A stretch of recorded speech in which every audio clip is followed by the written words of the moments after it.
Ya, bismillahirrahmanirrahim. Assalamualaikum warahmatullahi wabarakatuh. Waalaikumsalam. Amin ya rabbal alamin. Alhamdulillah. Jadi memang sakit gigi ini termasuk penyakit rakyat juga. Banyak juga itu. Karena banyak. Merakyat, Ustaz. Merakyat. Ya, merakyat. Penyakit gigi ini merakyat. Jadi nggak anak kecil, remaja, dewasa, orang tua, gitu seperti itu. Jadi diawali sakit gigi ini macam-macam persoalan. Gigi lubang, gigi yang sakit tidak lubang tapi sakit. Kemudian gusi yang bengkak, banyak sekali. Tapi intinya kita gabung aja sakit gigi gitu ya. Sakit gigi itu insya Allah kebiasaannya adalah sama marah yang mau dikeluarkan tapi disimpan. Jadi udah jengkel sama seseorang itu sudah mau diomongin tapi nggak dikeluarkan. Jadi udah diem. Dia memilih diam untuk mengeluarkan. Nah, marah-marah yang tipe yang diam itu lah yang menjadi penyebab awal sakit gigi. Jadi ada yang kadang-kadang cabut giginya sampai giginya ompong masih aja sakit. Bener. Iya, serius. Iya. Nah, Jadi kalau ompong sakit apa, Ustaz? ya nggak tahu. Orang giginya nggak ada. Tanya yang ompong yang masih sakit pada ompongnya itu. Gitu. Bagi yang nyabut sih seneng-seneng aja, cabut aja. Yang penting kan cabut kemudian bayar dia. Iya, sakit. Iya. Malah bayar ya. Iya. Cuma yang boleh saya, ya bukan boleh, yang saya akan memberikan ilmunya begini. Jadi itu diawali dari marah dalam bentuk apapun. Jadi marah yang pengennya itu kalimatnya itu kalau marah itu nggak enak didengar telinga. Kalau udah marah itu kayak ngucapinnya itu kayak udah mau nginjek, kayak mau wah begitulah istilahnya. Kalau sekalinya ngomong. Iya, enggak sekali ya, berkali-kalinya. Maksudnya ditahan, sekalinya ngomong gitu maksudnya gitu. Ada yang ditahan sakit gigi, jadi dia nggak marah. Ada yang dia marahnya keluar, tapi masih marah. Nah, tipikal yang sakit gigi itu adalah yang kalau sakit gigi itu yang marahnya ditahan itu hanya sakit gigi. Kalau marahnya yang keluar itu nanti giginya yang berlubang. Oh, berlubang. Jadi bolong. Bengkak. Kalau yang posisi di geraham belakang sama gigi di depan itu sama permasalahannya, Pak Ustaz. Oh, posisi giginya. Oh, ini Kalau di geraham mau nih. berlubang dari di depan, ya bisa, tetapi itu sangat jarang. Jadi kalau berlubang biasanya di belakang. Geraham sini. Karena fungsi dari gigi geraham itu untuk mengunyah, untuk melumat ceritanya. Jadi kalau orang marah itu maunya yang memaki beneran. Ngomong dengan kata-kata kasar. Namanya kayak Haji J. Ngomong dengan kata kasar atau marah dengan kata kasar atau marah dengan diam. Nah, dua-dua nanti akan dapat sakit gigi sama berlubang. Oh gitu. Iya, cuma kalau Haji J sekarang itu belum berlubang atau belum sakit gigi bener, tunggu aja masa sebentar lagi. Di umur-umur tertentu itu gitu. Ini bukan Haji J aja, Tung juga sama maksudnya. Jadi sama, kenapa? Marah itu memang dilarang. Itu sumber penyakit nomor 1. Berarti menghindari itu harus bertaubat, Ustadz ya? Iya. Harus tobat. Kalau sering marah pada siapa, ya minta ampun kepada Allah Ta'ala. Minta maaf kepada yang kita sering marah. Kalau sama istri, ya minta maaf sama istri. Kalau sama orang tua, ya minta maaf sama orang tua. Kalau sering sama suami, minta maaf sama suami. Dan itu harus mau, karena kalau enggak ya sama aja.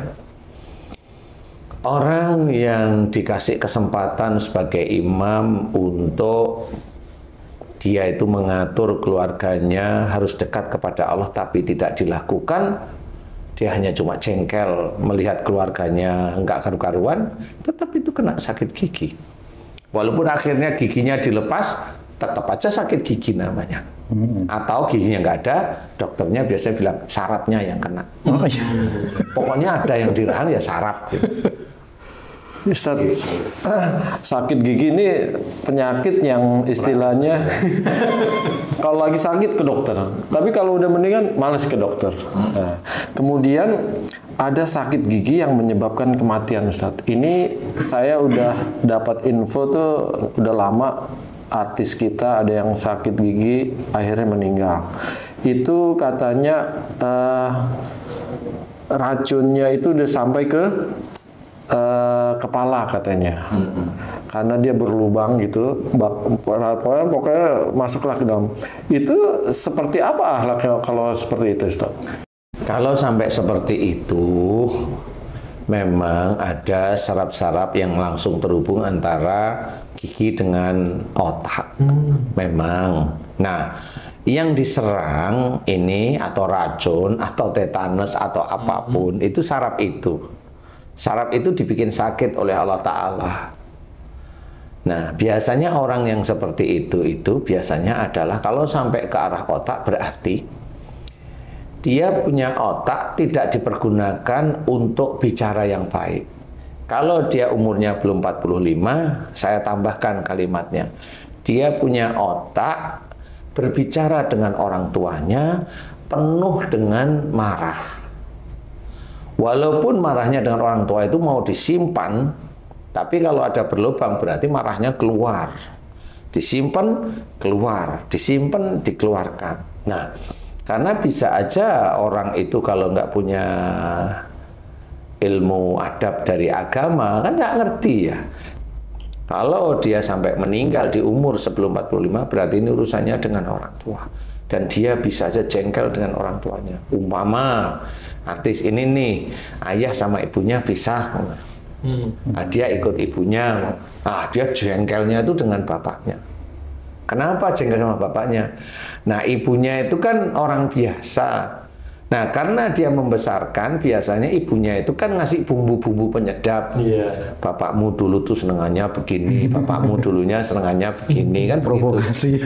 Sakit gigi bisa diawali dari situ, sehingga pada saat dia diceritain oleh ibunya, ini umpamanya ya, dia mikir ayahnya itu benar-benar salah, benar-benar kurang ajar, ninggalin ibunya, jadi marah dia benar-benar. Nah, itulah yang marah, kadang-kadang itu juga jengkel diungkapkan. Kalau ketemu sama bapaknya, ngomongnya nggak karu-karuan. Kalau ketemunya ya manis-manis saja kalau sama ibunya. Umpama ya.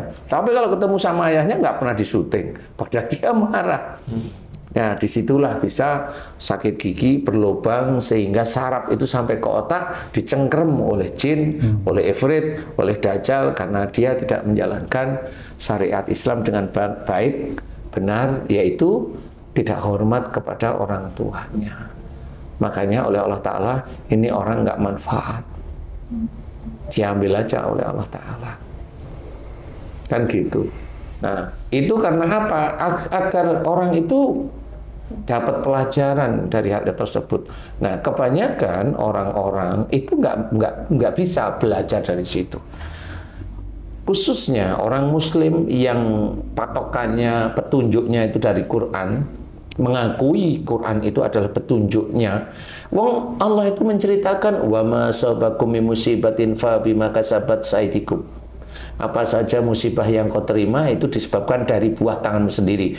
Ini kalau ustadznya itu pintar, buah tangan itu apa? Jelaskan, itu dosa. Itu perbuatan dosa. Perbuatan yang melanggar syariat Islam. Jelaskan. Tapi orang Muslim sendiri nggak pernah mau ayat itu dipakai. Jadi kalau dia itu mendapatkan musibah, satu langsung kabur ke dokter, tidur di rumah sakit, atau tidur di rumah sakit luar negeri, biayanya besar. Di titik itulah sebenarnya harus kita ketahui. Orang Muslim sendiri nggak nerima loh ayat itu rata-rata. Nggak mau nerima. Ayat itu dia mau nerima kalau ayat itu diberikan orang lain.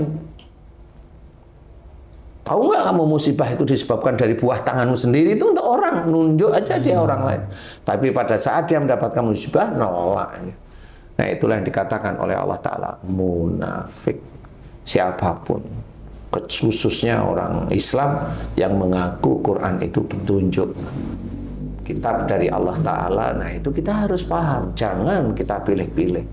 Kalau memang musibah itu dari perbuatan kita, ya akui. Bagaimana cara menebusnya? Mohon ampun. Mohon ampun. Nah, disinilah sebenarnya banyak. Makanya nanti dilihat banyak orang-orang Muslim yang tergelincir karena tidak mau mengakui ayat-ayat yang ada dalam Quran. Tidak semua ayat sih, tapi dia pilih ayat-ayat. Nah, itu tidak boleh. Tetap harus dia imani, dia kerjakan. Kerjakan itu ya tahu, kemudian tobat, itu mengerjakan. Mengerjakan ayat itu, wa ma asabakum tadi. Dan sebenarnya musibah itu disebabkan dari buah tangan kita. Cara mengerjakan ayat itu gimana? Tobat kalau kita sakit. Tobat, mohon ampun. Nah, itu mengerjakan namanya. Itu menjalankan. Nah, itu taat namanya. Taat itu salah satunya seperti itu. Kalau Allah menyuruh sholat, ya sholat. Nah, itu taat namanya. Allah menyuruh puasa, ya puasa. Itu taat namanya. Seperti itu. Nah, disinilah yang harus kita ketahui bahwa harus belajar untuk memahami ayat Quran ini memang petunjuk. Sebagai orang Muslim harus pahami, kemudian dikerjakan. Sehingga satu demi satu, ayat demi ayat itu kita bisa mengerjakan. Termasuk akhirnya belajar untuk tidak marah. Allah hanya menceritakan sih, fa'fu anhum. Itu kan kalimat ringan. Maafkan mereka. Kalau orang bilang maafkan mereka itu, ya maafkan aja biasa. Tapi nggak tahu maksud kok kita disuruh memaafkan orang lain ya. Bukan berarti kita itu yang salah, malah di dalam ayat tersebut insya Allah kita itu yang benar. Diminta oleh Allah Ta'ala, fa'fu anhum, maafkanlah mereka. Disuruh kita memaafkan sebelum mereka minta maaf. Itulah seorang Muslim yang taat. Berarti kita marah itu dilarang. Wong kita yang ditolimin aja, kita disuruh memaafkan. Nah itu istilahnya. Kalau memang kita mau belajar, ya berpikirlah seperti itu. Allah menyuruh memaafkan ya. Padahal yang salah bukan saya. Iya, maafkan aja. Kamu kalau memaafkan, nah itulah namanya taat. Itulah namanya takwa. Lebih bagus lagi, jangan marah. Kan begitu. Makanya takwa salah satunya itu, salah satu unsur takwa itu adalah wa'afinna anin nas, memaafkan kesalahan orang lain. Innallaha yuhibbul muhsin. Jadi berbuat orang yang selalu berbuat baik. Semuanya bahwa itulah yang disukai oleh Allah Ta'ala. Orang yang senantiasa berbuat baik. Berbuat baik. Itu Allah suka. Memaafkan kesalahan orang lain. Itu Allah suka. Bukan malah marah. Berarti memang Allah itu nggak suka marah. Allah itu senang sama orang yang memaafkan. Orang yang membuat orang lain marah juga nggak suka. Kan banyak itu. Banyak. Iya tuh sih. Nah di sini harus berpikir, belajar. Mamanya saya jadi pegawai. Mamanya saya kapro nih. Tuh, kan boleh saya kapro. Wong umpamanya saya punya anak buah. Neken ke anak buah itu nggak boleh. Karena apa? Bisa marah dia sama saya. Penyebabnya. Iya, kalau mamanya saya dengan atasan, ya kasih tahu yang baik. Bukan berarti kalau atasan tanya, saya seperti, oh ini kayaknya atasan saya itu mau jatuhin saya. Lah kan bergulat, berkutat. Ya akhirnya saya hanya jadi kapro. Nggak bisa naik.